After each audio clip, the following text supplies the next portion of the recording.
അപ്പോൾ 20,000 സബ്സ്ക്രിപ്ഷൻ കിട്ടി, 6,000 രൂപ കിട്ടാനുണ്ട്, മൊത്തം 26,000 രൂപ. പിന്നെ നമ്മൾ നോക്കുമ്പോൾ 15-16 ഒരു 2,000 രൂപ നമുക്ക് ഇട്ടുകൊണ്ടിട്ടുണ്ട്.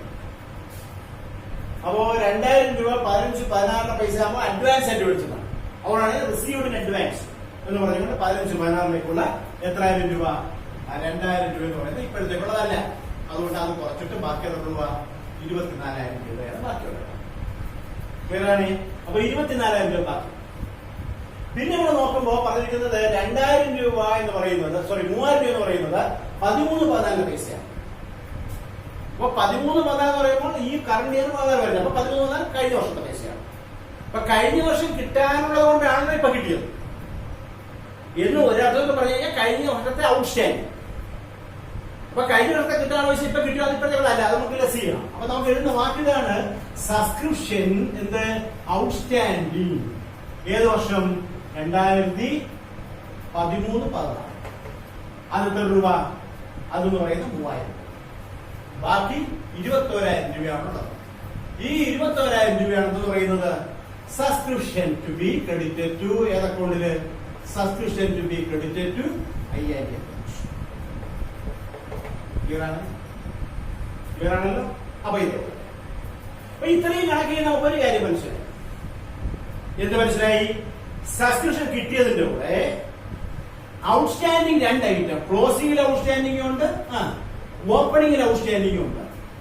റിസീവ്ഡ് അഡ്വാൻസിന് 2 ഐറ്റം, ഓപ്പണിംഗിലെ റിസീവ്ഡ് അഡ്വാൻസും ഉണ്ട്, ക്ലോസിംഗിലെ എന്തുകൊണ്ട് റിസീവ്ഡ് അഡ്വാൻസും ഉണ്ട്. ഇങ്ങനെ 4 ഐറ്റങ്ങളാണ്. ഇത് കൂടാതെ കിട്ടിയ സബ്സ്ക്രിപ്ഷൻ കൂടാതെ.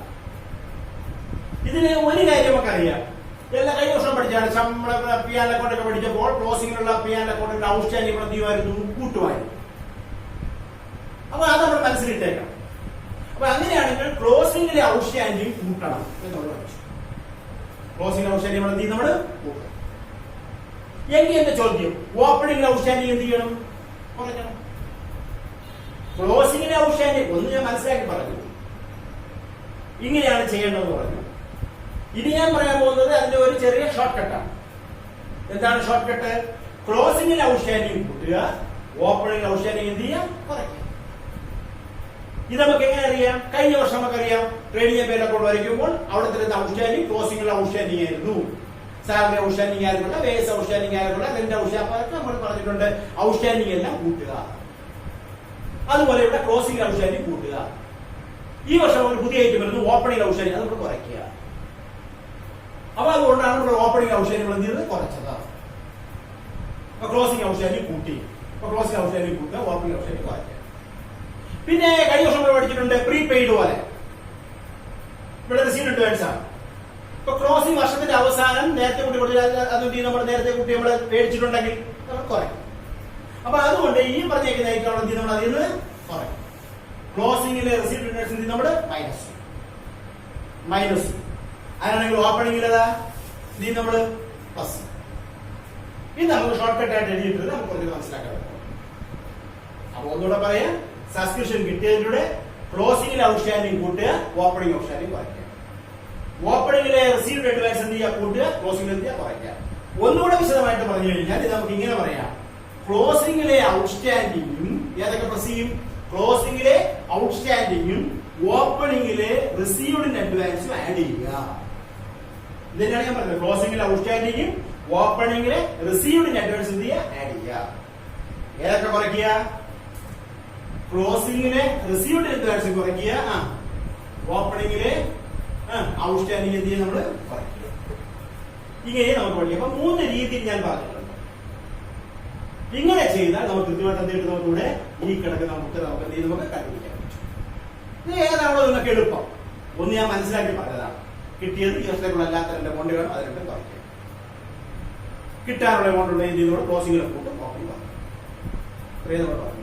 നമുക്ക് ഇതൊരു ഫോർമുല പോലെ നമുക്ക് എന്തെങ്കിലും മനസ്സിലാക്കി വെച്ചിരുന്നാൽ നമുക്ക് ഈ കണക്കുകളൊക്കെ ചെയ്യാൻ എളുപ്പമാണ്. ഒരു കണക്ക് നമ്മൾ ചെയ്ത് കഴിഞ്ഞു, 4 മാർക്കിന് ചോദിച്ചു കഴിഞ്ഞാൽ, അല്ലെങ്കിൽ 3 മാർക്കിന് ചോദിച്ചാൽ നമുക്കിത് ചെയ്ത് നമുക്ക് കാണിക്കാൻ പറ്റും. ഇനി ഇത് തന്നെ ചിലപ്പോൾ ചില സമയങ്ങളിൽ പറയും ഒരു അക്കൗണ്ട് ആയിട്ട് വരച്ച് കാണിക്കാൻ പറയും, ഒരു അക്കൗണ്ടിന്റെ രൂപത്തിൽ വരച്ച് കാണിക്കാൻ പറയും. അപ്പൊ നമുക്ക് വരയ്ക്കേണ്ട അക്കൗണ്ടിന്റെ പേര് നമുക്ക് എല്ലാവർക്കും അറിയാം, സബ്സ്ക്രിപ്ഷൻ അക്കൗണ്ട്. സബ്സ്ക്രിപ്ഷൻ അക്കൗണ്ട് ഇതാണ് വരയ്ക്കേണ്ടുന്ന അക്കൗണ്ട്, സബ്സ്ക്രിപ്ഷൻ അക്കൗണ്ട്. ബാക്കിയെല്ലാം കോളങ്ങളുണ്ടെന്ന് വിചാരിച്ചോളൂ. ഡേറ്റ് വേണമെന്നൊക്കെ ഉണ്ട്. ഡേറ്റ് ഒക്കെ നമുക്ക് എഴുതി പോകണം. Date, particulars, folio, amount, date, particulars, folio, അതായത് ജേണൽ ഫോളിയോ, എമൗണ്ട്, ഡെബിറ്റ് കിട്ടും. Subscription account. അപ്പൊ ഓപ്പണിംഗിലെ ബാലൻസുകൾ കാണുന്നത്. ബാലൻസ് കഴിഞ്ഞാൽ ഓപ്പണിംഗിലെ റെസിപ്റ്റ് റിട്ടേൺസിന്റെ ബാലൻസ് കാണും, ഓപ്പണിംഗ് ഔട്ട്സ്റ്റാൻഡിംഗ് ബാലൻസ് കാണും. ഓപ്പണിംഗിലെ റെസിപ്റ്റ് റിട്ടേൺസ് കാണും, ബാലൻസ് കാണും. അപ്പൊ നമ്മൾ എന്ത് ചെയ്യും? നമ്മളിവിടെ ഓപ്പണിംഗിൽ, അതായത് ഓപ്പണിംഗ് സമയത്തുള്ള ഏതൊക്കെ ഐറ്റങ്ങൾ കാണാം ഇവിടെ? ഒന്ന് റെസിപ്റ്റ് റിട്ടേൺസ്, നേരത്തെ മേടിച്ചു വെച്ചിരിക്കുന്ന പൈസ അല്ലെ. ഇപ്പൊ ക്ലോസിംഗ് നേരത്തെ മേടിച്ചു വെച്ച പൈസ നമുക്ക് ഈ വർഷത്തെ ലൈൻ വെച്ചു. കഴിഞ്ഞ വർഷത്തെ പൈസ നേരത്തെ മേടിച്ചെങ്കിൽ നമുക്ക് എന്ത് ചെയ്യും? ആ പൈസ ഈ വർഷത്തെ പൈസ കണക്കാക്കിയത്. ഇതാണ് രണ്ടായി. പിന്നെ ഉള്ളത് ഔട്ട്സ്റ്റാൻഡിംഗ്, കിട്ടാനുള്ള എമൗണ്ട്. ക്ലോസിംഗിലെ സബ്സ്ക്രൈബ് കിട്ടിക്കൊണ്ടേ ബാക്കി കിട്ടാനുള്ള അസറ്റ്. അപ്പൊ ഓപ്പണിംഗിൽ എന്താണ്? ഒരു ലയബിലിറ്റി. അപ്പൊ ക്ലോസിംഗ് ഔട്ട്സ്റ്റാൻഡിംഗ് നമുക്ക് അസറ്റ്, അപ്പൊ ഓപ്പണിംഗ് ഔട്ട്സ്റ്റാൻഡിംഗ് എന്താണ്? ലയബിലിറ്റി. അപ്പൊ ഇവിടെ ഓപ്പണിംഗ് ഔട്ട്സ്റ്റാൻഡിംഗ് ഉണ്ടോ നോക്കാം. അതുകൊണ്ട് അപ്പൊ അതിവിടെ ബാലൻസ് കൊണ്ടുവന്നിട്ട് ലയബിലിറ്റികൾ എന്ത് ബാലൻസ് ആയിരിക്കും? ക്രെഡിറ്റ് ബാലൻസ് ആയിരിക്കും. അതിവിടെ ലയബിലിറ്റി ആയിട്ട് കാണും. അപ്പൊ ഓപ്പണിംഗ് റിസീവ്ഡ് അഡ്വാൻസ് ഓപ്പണിംഗില് അതിവിടെ കാണിക്കും. ഇങ്ങനെ രണ്ട് ഓപ്പണിംഗ് ബാലൻസുകൾ വരും. ഒന്ന് ഔട്ട്സ്റ്റാൻഡിംഗ്, ഒന്ന് റിസീവ്ഡ് അഡ്വാൻസിന്റെ ബാലൻസ്. പിന്നെ എത്ര സബ്സ്ക്രിപ്ഷൻ കിട്ടിയെങ്കിൽ അത് ക്യാഷ് ആയിട്ട് കാണിക്കും. എത്ര സബ്സ്ക്രിപ്ഷൻ ആണ് കിട്ടിയത്. ഇനി ഓപ്പണിംഗിലെ റിസീവ്ഡ് അഡ്വാൻസ് ഇവിടെയാണ് വരുന്നത്, ക്ലോസിംഗിൽ ഇവിടെ വരും റിസീവ്ഡ് അഡ്വാൻസ്. ബാലൻസ് ക്യാരി ആണ്. ഇതിന്റെ ബാലൻസ് ആണ് ഇവിടെ വരും. ഇവിടെ ബാലൻസ് ക്യാരി ആണ്. വ്യത്യാസം വരുന്ന പൈസ കണ്ടുപിടിക്കുക. ഈ സൈഡായിരിക്കും കൂടുതൽ. വ്യത്യാസം കണ്ടുപിടിക്കുക. കണ്ടുപിടിക്കുന്ന തുക എന്ന് പറയുന്നത് എന്തായാലും 21,000 രൂപയായിരിക്കും. അതിവിടെ കാണിക്കുന്നവിടെ ഇൻകം ആൻഡ് എക്സ്പെൻഡിച്ചർ അക്കൗണ്ട്. ഇത്രയോ. ഇതുപോലെ നമുക്ക് അക്കൗണ്ട് രൂപത്തിൽ വരച്ചു കാണിക്കും. ഇതാണ് നമുക്ക് ഇതിനകത്ത് ശ്രദ്ധിക്കാറ്. രണ്ട് രീതി. ഇതാണ് കുറച്ച് എളുപ്പ വഴി. ഇത് നമുക്ക് അക്കൗണ്ട് രൂപത്തിൽ വരയ്ക്കാമെന്ന് മാത്രമേ പറഞ്ഞുള്ളൂ. നമുക്ക് അക്കൗണ്ട് രൂപത്തിൽ വരച്ച് കണക്ക് ചെയ്യാം. അപ്പൊ ഇതാണ് രണ്ടാമത്തെ മാർഗം. പിന്നെ ഞാനൊരു ഷോർട്ട് കട്ട് പറഞ്ഞത് ഓർമ്മമാണ്. അപ്പൊ ഇവിടെ നമുക്കറിയാം ഈ പറഞ്ഞേക്കുന്ന എന്താണ്? സബ്സ്ക്രിപ്ഷൻ റിസീവ്ഡ് ഇവിടെ എഴുതി കഴിഞ്ഞാൽ അതിലൂടെ കൂട്ടേണ്ട രണ്ട് ഐറ്റങ്ങൾ ഉണ്ടെങ്കിൽ അത് രണ്ടും ഇവിടെ എഴുതുക. കുറയ്ക്കേണ്ട ഐറ്റങ്ങളെല്ലാം മനസ്സിൽ എഴുതുക. വ്യത്യാസമുള്ള പൈസ പരിഹരിച്ചു അത് മനസ്സിലിട്ടിരുന്നാൽ ഈ കണക്ക് ചെയ്യാം. ക്ലിയർ ആണല്ലോ? ഓക്കെ. അപ്പൊ ഇത്രയും അതിനകത്ത് നമ്മൾ ഓർത്ത് വെച്ചു. ഇതാണ് ഒന്നാമത് കണക്കിന്റെ ഉത്തരം.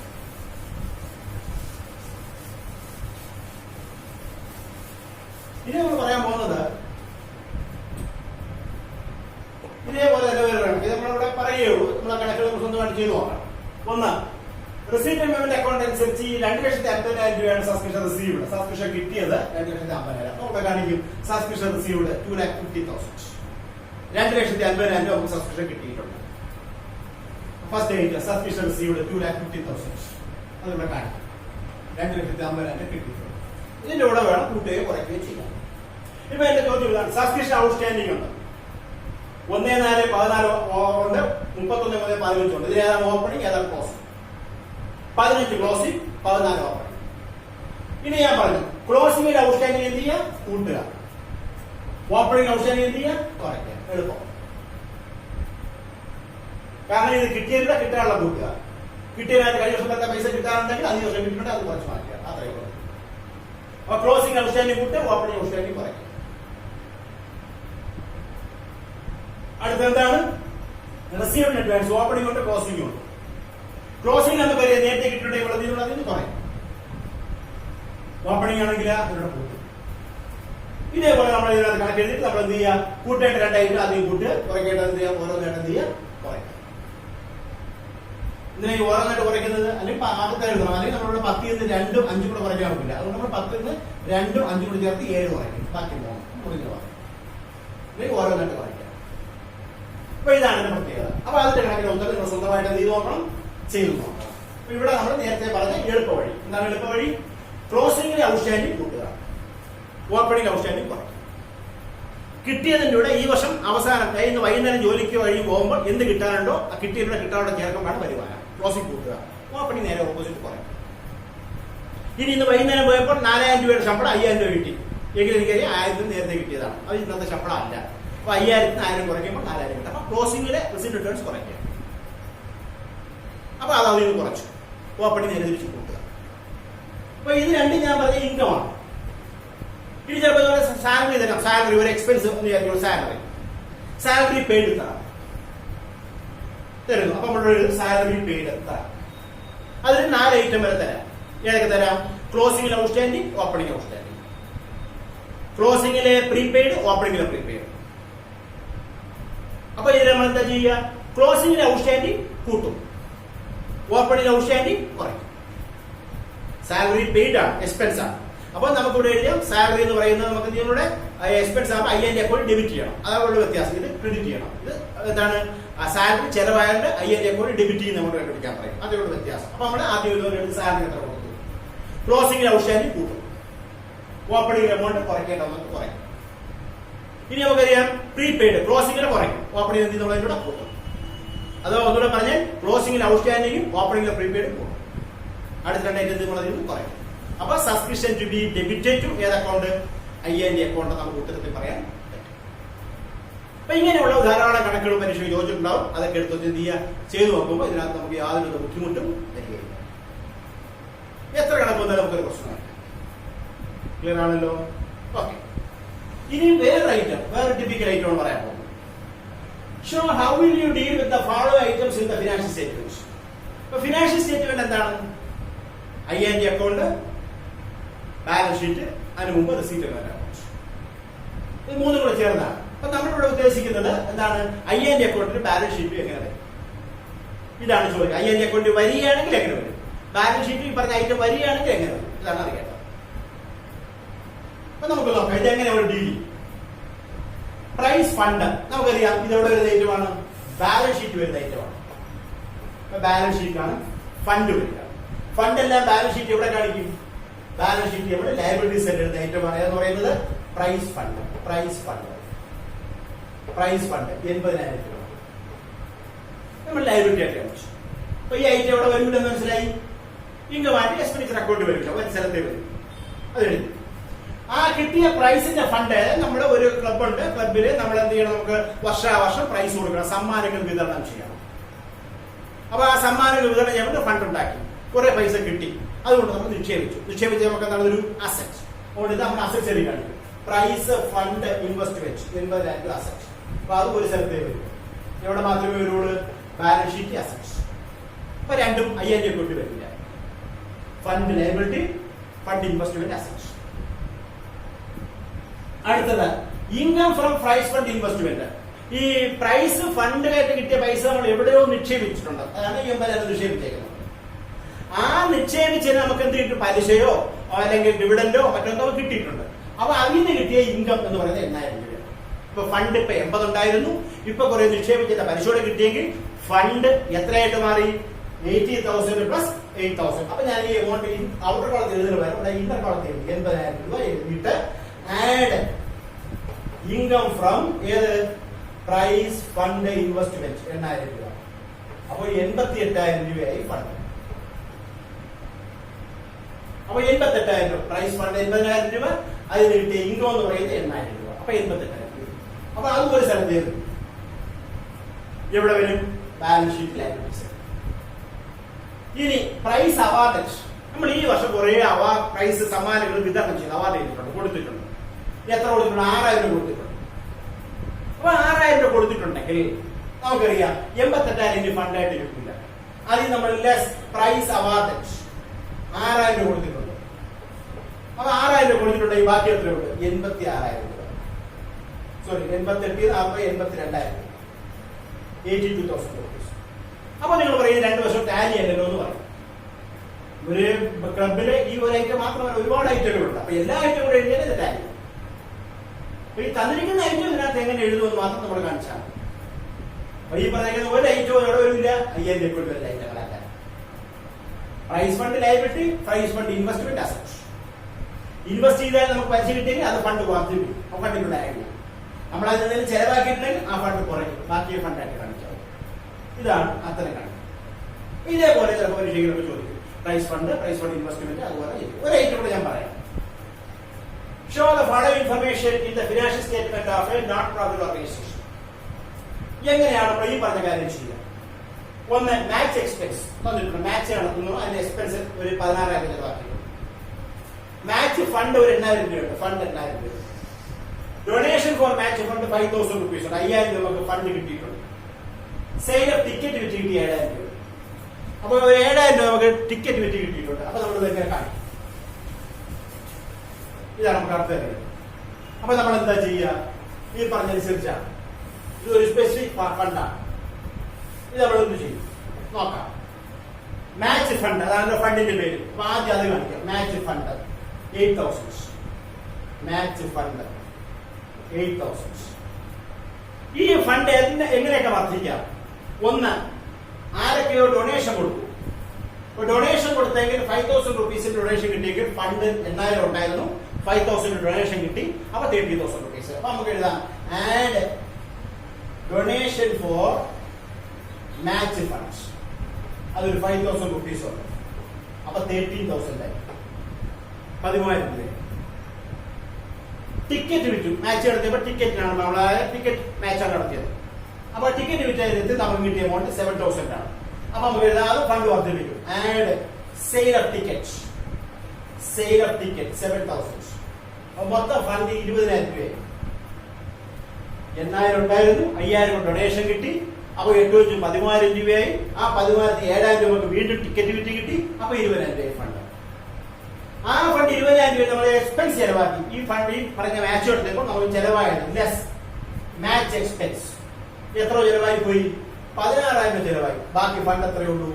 4,000 രൂപ ഫണ്ട്. നേരത്തെ പറഞ്ഞാൽ വേറെ മോഡലാണ്. അപ്പൊ ഇങ്ങനെ ചിലപ്പോൾ ചോദിക്കും. ഇപ്പൊ ഇവിടെ അസറ്റ് ഇല്ല, നമ്മൾ ആ പൈസ ഉള്ളത് കൊണ്ട് നമ്മൾ നിക്ഷേപിച്ചിട്ടില്ല. അപ്പൊ അസറ്റ് കാണിച്ചില്ല. അപ്പൊ ഫണ്ട് എത്ര? ആ ഫണ്ട് എത്ര ഡൊണേഷൻ കിട്ടി? ആ ഡൊണേഷൻ കിട്ടിയിട്ട് നമ്മളത് സെയില് ടിക്കറ്റ് വിറ്റ് കിട്ടി എത്ര? അത് നമുക്ക് എന്താണ് എത്ര നമുക്ക് ചെലവായി? ചെലവഴി കുറച്ചപ്പോൾ ബാക്കി 4,000 രൂപ. ഇതേ ചോദ്യം നിങ്ങൾക്ക് മനസ്സിലാക്കാൻ വേണ്ടി ഒന്നുകൂടെ ചോദിക്കുന്നു. What will be the effect? എന്തായിരിക്കും ഇഫക്റ്റ്? ഏതിന്റെ effect? If match expense go up by ₹6,000. ഈ മാച്ച് എക്സ്പെൻസ് എന്ന് പറഞ്ഞുകൊണ്ട് ഇവിടെ തന്നേക്കുന്ന 16,000 രൂപയാണ്.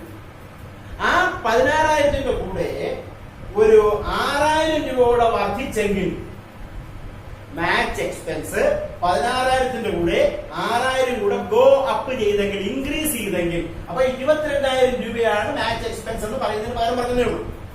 അപ്പൊ 22,000 രൂപയാണ് മാച്ച് എക്സ്പെൻസ് എങ്കിൽ other things remaining the same. ബാക്കി ഒരു ഐറ്റത്തിന് മാറ്റവും ഇല്ല. ഇത് മാത്രം 22,000. ബാക്കിയെല്ലാം അതേ കണക്കാണെങ്കിൽ what will be the effect? ഇതിന്റെ ഫലം എന്തായാലും നമുക്ക് നോക്കാം. ഇപ്പൊ നമുക്കറിയാം മാച്ച് ഫണ്ട് 8,000 മാറ്റമില്ല. 8,000 നമുക്കറിയാം 5,000 റുപ്പീസ് നമുക്ക് ഡൊണേഷൻ കിട്ടി. അപ്പോ 5,000 ആയപ്പോൾ 13,000. ടിക്കറ്റ് വിറ്റ് കിട്ടി 7,000 രൂപ. അപ്പൊ 7 കൂടെ ആയപ്പോൾ 20,000 രൂപ. അപ്പൊ ആ 20,000 രൂപയിൽ ഇനി പറയുന്നത് മാച്ച് എക്സ്പെൻസ് ആണ്. അപ്പൊ മാച്ച് എക്സ്പെൻസ് 16 സ്ഥാനത്ത് എത്രയാവും? 22,000 രൂപയാവും. അപ്പൊ 20,000 നിന്ന് 22,000 രൂപ കുറയ്ക്കാൻ പറ്റുമോ ഇല്ലയോ? അതാണ് ചോദ്യം. കുറയ്ക്കാൻ പറ്റണം. ഒരിക്കലും നമ്മൾ എമൗണ്ട് വളർത്തിൽ മൈനസ് എഴുതാറില്ല. അക്കൗണ്ടൻസിയിൽ നമ്മൾ ഒരു സ്ഥലത്തും എന്ത് ചെയ്യാറില്ല, എമൗണ്ട് വളർത്തിൽ മൈനസ് ഫിഗർ നമ്മൾ കാണിക്കുക. അതുകൊണ്ടെങ്കിൽ നമ്മൾ ഇതിനെ എഴുതിയിട്ട് ബ്രാക്കറ്റ് ഇടുക ചെയ്യാറുണ്ട്. മൈനസ് ഒരു നമ്മൾ എഴുതാറില്ല. അപ്പോൾ നമ്മൾ എന്ത് ചെയ്യും?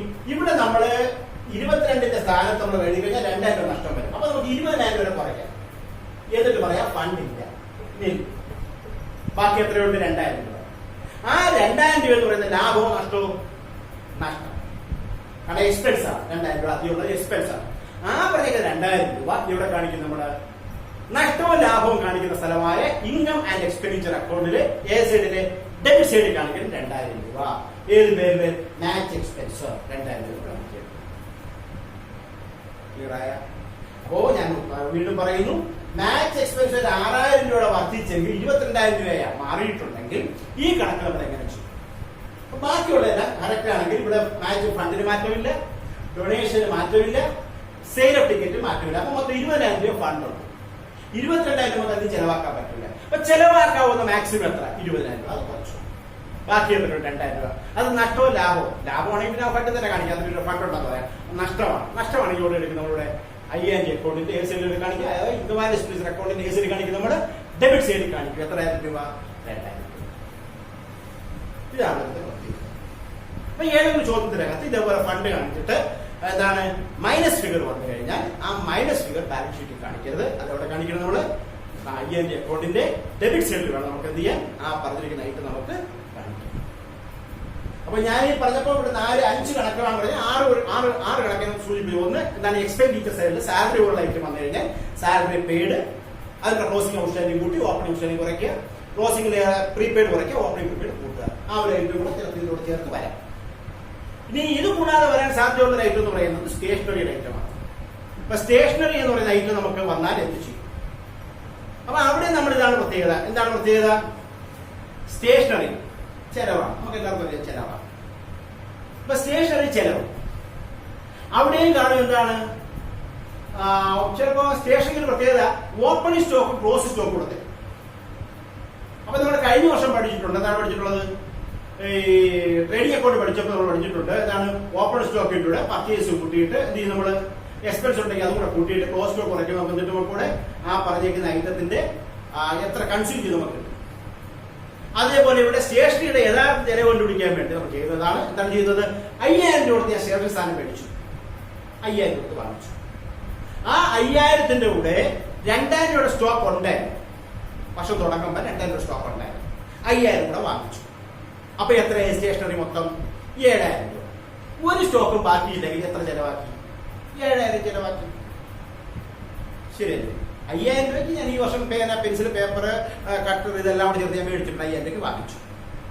പക്ഷെ ഈ വർഷം 1-ാം തീയതി 2000 രൂപ കഴിഞ്ഞ ദിവസത്തെ ബാക്കി സാധനം കിടപ്പുണ്ടായിരുന്നു.